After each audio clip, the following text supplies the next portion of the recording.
Senator Di Natale. Thank you, Mr Acting Deputy President. It's my pleasure to be able to speak on this debate today. Before I start, I think I'd like to acknowledge some people in the gallery who are here for this debate. I'd like to acknowledge Shelley Argent, the head of Parents and Friends of Lesbians and Gays. I'd like to acknowledge Alex Greenwich, who's been a very, very vocal, passionate and inspiring supporter of marriage equality, and he heads the marriage equality movement. I'd also like to acknowledge Sharon Dane, who's here with Psychologists for Marriage Equality, all here to listen to the debate in this parliament. We've been very lucky to be able to hear some very passionate debates, debates about an issue that gives individuals one of the most important rights that exist, the right for each person to choose who they love and to ensure that they have that love recognised by each and every one of us. And it was a pleasure to hear, for example, the passionate speeches from people like Senator Pratt, because you can have this discussion in the abstract, you can have this discussion talking about people's rights and what it means for the rights of people in the community more generally, but it's only when you hear from individuals who experience that discrimination, who experience the prejudice, the hate that goes along with some of the views that we've heard through this debate, that you understand just what this legislation means for ordinary people. And I don't have the ability to be able to talk about this issue from that personal perspective as a straight man, but one perspective I do bring to this issue is that of a health professional, and I can talk a little bit about what this legislation means for the health of those people who are affected by the discrimination that currently exists. But before I get onto the issue of the health impacts of this legislation and what it actually would mean for the health of young people in this country, I want to talk a little bit about the politics of this issue. I'm confident that I'm on the right side of history. I'm absolutely confident of that. I know that reform's inevitable. I know that we're talking about an issue that is about love, that gives rights to people without taking rights away from anyone, that it doesn't cost anything and that it makes people happier. So I'm confident that we will win this fight. It may not be tonight, it may not be in the coming weeks, but we will win it. But before we get there, we've got to name what's at the heart of the resistance to this reform, and that is prejudice. The prejudice that says that the love between two people of the same sex is somehow less worthy, it's somehow not the same, not as valuable, not as important, not as significant as the love between a heterosexual couple.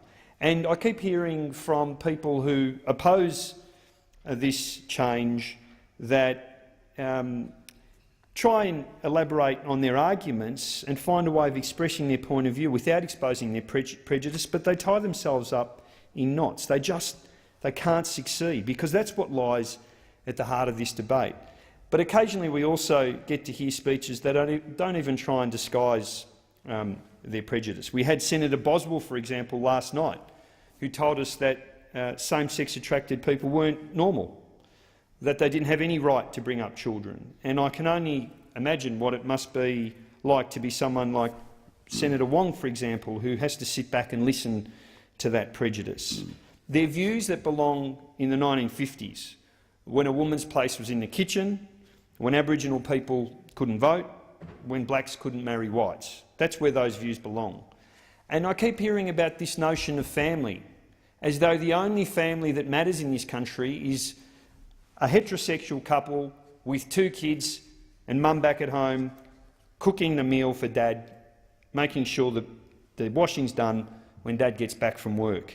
That's the only family that seems to matter to members on my right. Well, I've got a very different view of families. I come from a family where grandma might be at home, where the cousins might be wandering through the house, where uncles and aunties might be looking after the kids. I've got friends who have got kids. Order. I've got friends who have tried to have kids but have been unable to have them. They're just as important. That family counts just as much. I've got single friends. I've got gay friends.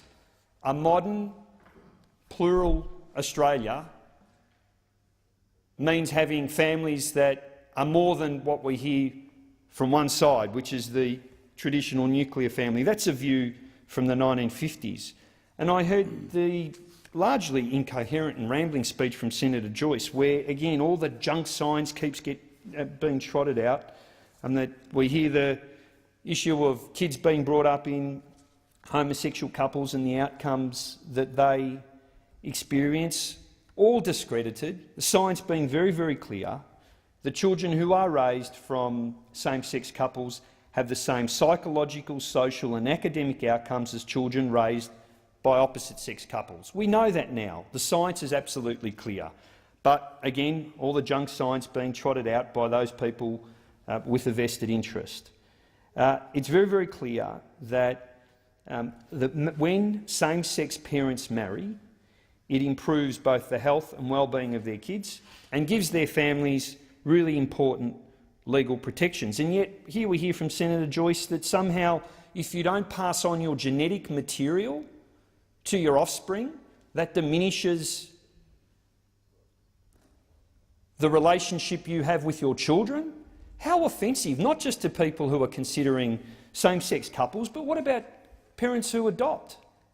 I mean, he's just offended not just people who are arguing for this reform, but for any family who's been unlucky enough to not to be able to have kids and has adopted their children. Somehow his view is because their genetic material hasn't been able to be passed on, that somehow that relationship is diminished. Well, I'm not going to get too hung up on Senator Joyce and Senator Boswell because they're hardly the heavy hitters of the opposition, but I do find the position taken by the opposition remarkable. Here we have the party of liberalism, the party that talks about respect for the individual, the party of small government, the party of individual responsibility, and here they are with the heavy hand of the state saying, we're not going to let you do this, we're going to vote against what it really means to be a true liberal.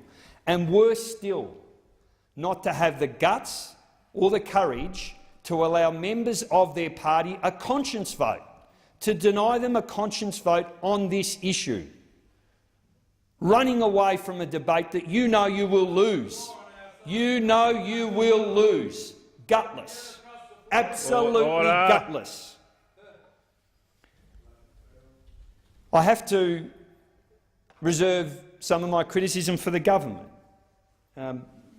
We've got a situation in this country where we've got, for example, Joe De Bruin, a unionist and influential member of the Labor Party, who spoke recently at the Australian Christian Lobby conference a few weeks before the Labor conference. And he said, the key thing to understand is that this issue is not going to be won or lost in the Labor Party on the question of merit, because on an issue of merit we'll go down 80-20. It's going to be won in the Labor Party if it's perceived to be electoral suicide if they go ahead and change their policy. Well, he's right. There is huge popular support for marriage equality, overwhelming popular support for marriage equality. We saw a bill into the issue, Sarah Hanson-Young's bill, which reported back with a clear recommendation that federal marriage laws should be changed to give all people the right to marry. And that was, they were recommendations that were endorsed from senators across all political parties. We've got 12 countries that have marriage equality right around the world, the first being in Netherlands. We've got 8 states in the US.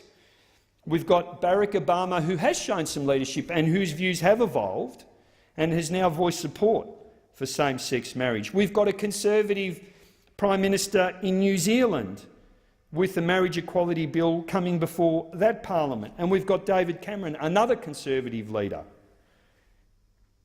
indicating that he will support reform in this area. And we've got a situation where the rank and file of the Labor Party believe that this should happen, and we've got a Prime Minister who has gone missing. No leadership. She had an opportunity to take this debate on, to confront prejudice in a way that the opposition's clearly failed to do, and she squibbed it. She disappeared, and it's disappointing that a Prime Minister who has done good things across some progressive issues has decided to walk away from this debate and this fight. So a few comments about the issue of the impacts in terms of health on this, that this legislation will tackle. And as a health practitioner, as a doctor, I'm acutely aware of how issues of discrimination and stigma can affect people's health and well-being. When we say that people of the same sex can't get married, what we're saying to them is that their relationships are second-rate, that the decisions that they've made are less worthy, and that discrimination against gays and lesbians is okay. It sends a very clear message to young people who are struggling with their sexuality, who are confronting issues of identity, who they are, that your hopes for a long, fulfilling relationship with a partner who you love, are in vain. And in fact, the research is very clear on this point. Very, very clear. We had recently a contribution to this debate by the Jim Wallace from the Australian Christian Lobby and Archbishop Jensen, who said recently that being gay is more dangerous than smoking. Well, in one sense he's right, because discrimination is dangerous, because prejudice is dangerous. By his logic, being Aboriginal is more dangerous than smoking. The consequences that are associated, the health impacts that are associated with people's sexuality are a consequence of discrimination and stigma. They have nothing at all to do with the choices that people make. We know, for example, you're more likely to smoke, you're more likely to have had a chronic condition, you're much more likely to have experienced high levels of psychological distress, to have had suicidal thoughts, suicidal plans, and more likely to have attempted suicide if you're somebody who is same-sex attracted. And those things, those statistics, as shocking as they are, have nothing to do with being gay and everything to do with the social prejudice, the discrimination and the violence that is perpetrated against lesbians, gay men and bisexual people.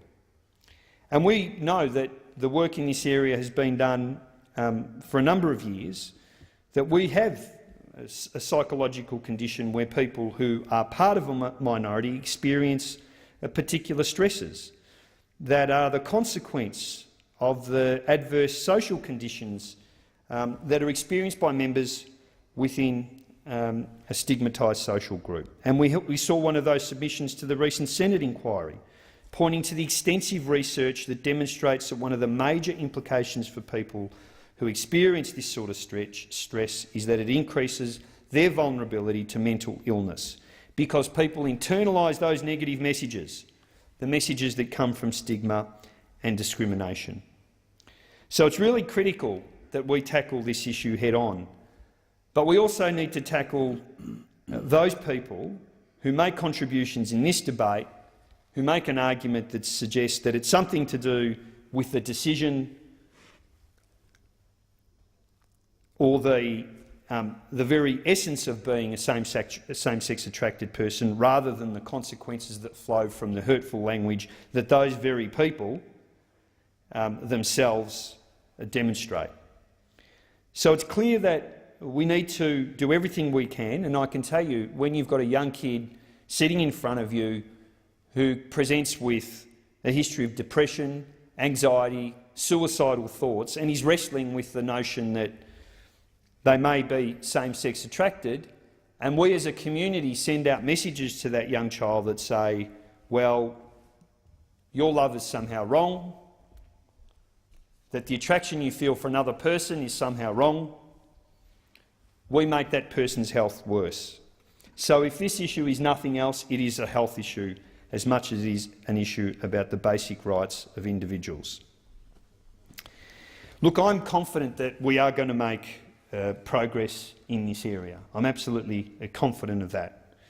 I just think that in a nation like Australia that's taken on so many important reforms, that's taken on prejudice when it comes to our Indigenous brothers and sisters, when it comes to the prejudice that women experience and the gains we've made in those areas, that it's only a matter of time before we make gains in this area. I know that Australians do value a fair go, and they do value the notion of equality before the law. And they are all values which are compromised by marriage discrimination. My own personal experience around marriage is something that I've reflected on through this debate. For me, marriage was about being able to make a public commitment to my partner and being able to share the commitment that I made to my partner with those people closest to me. Being able to celebrate the love that you have for your partner in front of the people you care about, and to have that love legally recognised by your community, by the state. It should be the right of each and every Australian. And yet we're denying that right to same-sex couples today. Marriage has never been a static institution. It's changed. We heard about the issue of no-fault divorce. There have been big changes to the institution of marriage, and this is one more change along that journey.